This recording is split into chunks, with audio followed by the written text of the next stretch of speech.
My name is Sarah Mitchell, and 10 years ago, I walked away from my family's $100 million tech empire, not because I was weak, but because I refused to be invisible any longer. I still remember that day perfectly, the gleaming floor-to-ceiling windows of Mitchell Technologies headquarters, the rush of employees in designer suits, and my brother Marcus standing at the podium, presenting my work as his own. "The Mitchell Secure Platform is revolutionary," he announced to the packed conference room, his voice carrying the practiced confidence of someone who had everything handed to him. "I've spent months developing this security architecture." I sat in the back row, my hands trembling as I watched him take credit for the countless nights I'd spent coding, debugging, and perfecting the system. The same system he had dismissed as just another firewall 6 months ago. Growing up in the Mitchell family meant understanding your place. For Marcus, the eldest son, it meant being groomed for leadership from birth. For me, despite my computer science degree from MIT and years of practical experience, it meant being the assistant, the shadow worker who made things happen but never got the credit. Our father, Richard Mitchell, built Mitchell Technologies from nothing. He started coding in his garage in the 80s, eventually growing the company into one of the largest cybersecurity firms in the country. Hard work is everything, he always said. But what he really meant was that hard work was everything, for everyone except Marcus. I joined the company straight out of college, eager to prove myself, while Marcus spent his days in strategic meetings, which usually meant long lunches with potential clients. I was in the trenches, leading development teams, solving critical issues, and pushing our technology forward. The Mitchell Secure Platform was my masterpiece. I had noticed a fundamental flaw in how most security systems handled encrypted data transfer. Late one night, after everyone else had left the office, I sketched out a new architecture that would revolutionize how we protected sensitive information.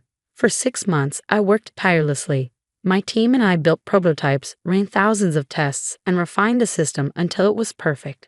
Marcus, as head of product development, had barely glanced at our progress reports. Then 2 weeks ago, everything changed. A major government contract was up for grabs, one that could double our company's value overnight. Suddenly, Marcus was interested. He started showing up at our team meetings, asking questions, taking notes. I should have seen it coming. Standing at that podium, Marcus didn't just steal my work. He erased me completely. As he went through the technical specifications, using terms I knew he barely understood, I felt something inside me break. The worst part wasn't Marcus taking credit. It was watching my father beam with pride from the front row, completely unaware, or perhaps uncaring, that his son was presenting his daughter's work as his own. When the presentation ended, the room erupted in applause. Investors rushed to shake Marcus's hand. Our father clapped him on the back, announcing, "That's my boy. The future of Mitchell Technologies." I stood up, my chair scraping loudly against the floor. The sound drew Marcus's attention, and for a moment, our eyes met. There was no shame in his gaze, no recognition of what he'd done, just mild annoyance at my disruption. I walked out of the conference room, straight to my office. My hands were steady as I began packing my personal items into a box. Family photos, certificates, awards I'd won but never been allowed to display prominently. All of it went in. Marcus found me there 20 minutes later. "What do you think you're doing?" he demanded, closing the door behind him. I continued packing. "What does it look like?" "Don't be dramatic, Sarah. You know how these things work. The company needs a strong leader to present." "A strong leader." I turned to face him. "You couldn't explain the first thing about how that system works. You stole my work, Marcus. My work." His face hardened. "I'm the head of product development. Everything developed here belongs to me. You're just an assistant, Sarah. Know your place." Those words, "know your place," they'd been thrown at me my entire life. Every time I excelled, every time I threatened to outshine Marcus, I was reminded to know my place. "You're right," I said quietly. "I do know my place, and it's not here." I picked up my box and walked past him. He grabbed my arm, his grip tight enough to hurt. "Where do you think you'll go? You're nothing without this company, without the Mitchell name." I yanked my arm free. "Watch me." The elevator ride down to the lobby felt like descending into another world. Employees stared as I walked out, box in hand. Nobody tried to stop me. I was just another assistant leaving, hardly worth noting in their eyes. My father called that evening, his voice gruff with anger. "This tantrum stops now," he said. "Come back to work tomorrow and we'll forget this happened." "Did you even watch the presentation?" I asked. "Did you notice that your son didn't understand half the terms he was using? Marcus has his strengths. He's a natural leader. You need to stop competing with him and accept your role." I laughed, a hollow sound. My role? I wrote every line of code in that system. I led the team. Enough, he cut me off. "You want to leave? Fine, but don't come crawling back when you fail." I ended the call and blocked his number. Then I blocked Marcus, my mother, and every other Mitchell contact in my phone. 10 years of being invisible was enough. The next morning, I woke up in my apartment feeling lighter than I had in years. I had some savings, my skills, and most importantly, something my family had never truly understood, a vision. While Marcus had been taking credit for my work, I had been quietly documenting everything. Every line of code, every design decision, every improvement. I had copies of all my original work stored securely where neither Marcus nor Mitchell Technologies could touch them. I knew the company would soon announce the Mitchell Secure Platform to the world. Marcus would be hailed as a technological genius. Mitchell Technologies' stock would soar. But I had something they didn't know about, something that would take years to develop but would make the Mitchell Secure Platform look like a child's toy in comparison. As I sat at my kitchen table that morning, sipping coffee and watching the sunrise over the city, I made myself a promise. The next time I saw Marcus and my father, I wouldn't be invisible. I would be impossible to ignore. I opened my laptop and began to write the first lines of code for what would become my revenge, not a bitter attack, but a testament to what happens when you underestimate the assistant in the room. Little did they know, 10 years later, they would be the ones desperately needing my signature. But that part of the story was still to come. 10 years can change everything. I stood at the window of my penthouse office, watching the sun rise over the Seattle skyline. The view was a far cry from my tiny apartment kitchen where I'd started this journey a decade ago. Below me, the streets were already filling with morning traffic, including several cars heading toward Mitchell Technologies headquarters. The building I could see from my window. "Ms. Walker, they're here." My assistant Michael's voice broke through my thoughts. I had taken my mother's maiden name after leaving Mitchell Technologies, wanting to succeed or fail on my own merits. "How many?" "3, your father, your brother Marcus, and their chief legal counsel." I nodded, smoothing down my tailored suit. "Let them wait for 20 minutes, then bring them up." Michael smiled slightly, understanding the power play. "Yes, Ms. Walker." As he left, I thought about the path that had led to this moment. After walking away from Mitchell Technologies, I had spent 6 months living off my savings while developing the foundation for what would become Quantum Shield, a security system that made the Mitchell Secure Platform look like a high school coding project. But I knew better than to rush.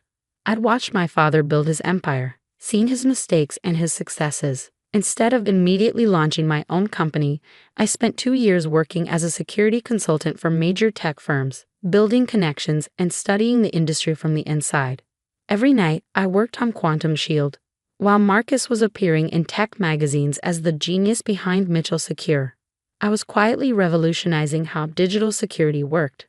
My system didn't just protect data, it adapted, learned, and evolved to meet new threats. When I finally launched Walker Security Solutions 3 years after leaving Mitchell Technologies, I did it through a series of shell companies. No one knew I was the founder and CEO. The press called me reclusive, mysterious. In reality, I was just patient. The company grew rapidly. Our security solutions were generations ahead of competitors. Major tech companies, governments, and financial institutions became our clients. Meanwhile, Mitchell Technologies started losing market share. The Mitchell Secure Platform, once revolutionary, was showing its age. I kept tabs on my family through industry news. Marcus was now executive vice president, still taking credit for other people's work. My father had stepped down as CEO but remained chairman of the board. Their company was still successful, but innovations had slowed. They were living off past glories. Then, 6 months ago, everything changed. A massive data breach hit one of Mitchell Technologies' biggest clients. Their platform, the one Marcus had claimed to create, failed catastrophically. Billions in sensitive data were exposed. The company's stock plummeted. Now they were here, in my building, though they didn't know it was mine. They thought they were meeting with the mysterious CEO of Walker Security Solutions, hoping to negotiate a partnership that might save their company. Ms. Walker, Michael's voice came through the intercom. They're ready. I took one last look at my reflection in the window. Send them in. The door opened and I heard them enter. I kept my back turned, letting them take in the office, the view, the subtle displays of power and success. Thank you for meeting with us, Ms. Walker. My father's voice, older but still carrying that note of authority. Though I must say, 20 minutes is a long time to keep people waiting. I turned slowly. The shock on their faces was everything I had imagined and more. Marcus recovered first. Sarah, what is this? What are you doing here? Hello, Marcus, father. I moved to my desk, enjoying how they remained frozen in place. Please sit down. I believe you wanted to discuss a potential partnership. My father's face had gone pale. You're Walker? Sarah Walker, yes, founder and CEO of Walker Security Solutions. I sat down, gesturing to the chairs across from my desk. Though you might be more familiar with our latest product, Quantum Shield, it's been making quite a splash in the industry. Marcus's face had turned an interesting shade of red. This is impossible. You were just an assistant. Was I? I opened a folder on my desk. Let's talk about why you're really here. Mitchell Technologies is in trouble. Your security platform fails spectacularly. You're losing clients daily. Your stock has dropped 60% in the last month. Now see here, my father started, some of his old fire returning. We're here to discuss a mutually beneficial arrangement. No, I cut him off. You're here because every other major security firm has turned you down.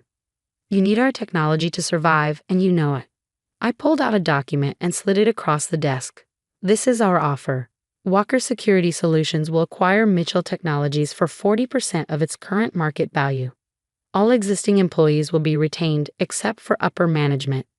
Marcus shocked to his feet. This is absurd. You can't honestly think we'd sell to you. Your board has already approved the deal. I watched his face crumple as the truth hit him. They voted this morning. All that's needed is the family signatures, which, as you know, is required by the company charter. My father picked up the document with trembling hands. You've been planning this all along. 10 years, I confirmed. Ever since the day Marcus stood at that podium and took credit for my work. The day you both reminded me to know my place. We can fight this, Marcus threatened. We have resources. Do you? I pulled up a display showing Mitchell Technologies' financial status. Your company is bleeding money. Major clients are jumping ship. Without this deal, you'll be bankrupt within 3 months. I stood up, walking to the window. But this isn't about revenge. Walker Security Solutions can use Mitchell Technologies' distribution network and client base. Your employees get to keep their jobs. The company survives just under new leadership. And what about us? My father asked quietly. You'll receive fair compensation for your shares. Marcus can keep his executive title at one of our subsidiary companies, one where he won't be able to take credit for other people's work. Marcus slumped in his chair, defeated. My father stared at the contract for a long moment before looking up at me. When did you become this powerful? I always was, I replied. You just never noticed. The signing took less than 10 minutes. As they stood to leave, Marcus paused at the door. Sarah, I'm sorry. For what I did. No, you're not. I said calmly. You're sorry it caught up with you. There's a difference. After they left, I stayed at my window, watching as they emerged from the building below. They looked small from up here, two figures dwarfed by the towers of steel and glass that rose around them. Michael came in with a cup of coffee. Congratulations, Ms. Walker. The board just confirmed the acquisition. Thank you, Michael. I took the coffee, smiling. Schedule a company-wide meeting for tomorrow morning. It's time to introduce Walker Security Solutions to its newest employees, even the ones who knew you as an assistant. Especially them. I sat back down at my desk, opening my laptop. It's important to remember that every assistant might just be a CEO in waiting. The sun had fully risen now, casting long shadows across the city. In one of those shadows, Mitchell Technologies' building stood as a reminder of where I'd started.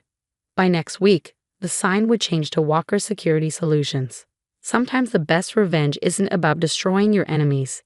It's about building something so magnificent that they're forced to acknowledge what they overlooked. My father and Marcus had taught me to know my place. They just never expected that place would be at the very top. As I began preparing for tomorrow's meeting, I couldn't help but smile. The assistant they had told to know her place now owned their company. And the best part? I did it not through inheritance or family connections, but through my own hard work and vision. Exactly the way my father had always claimed success should be achieved. The irony wasn't lost on me. Tomorrow, I would walk into Mitchell Technologies not as an invisible assistant, but as the CEO who saved the company from bankruptcy. The employees would learn that their new leader was the same person they had barely noticed for years. It wasn't about humiliation or revenge. It was about justice, about proving that talent and dedication matter more than family names or corporate titles.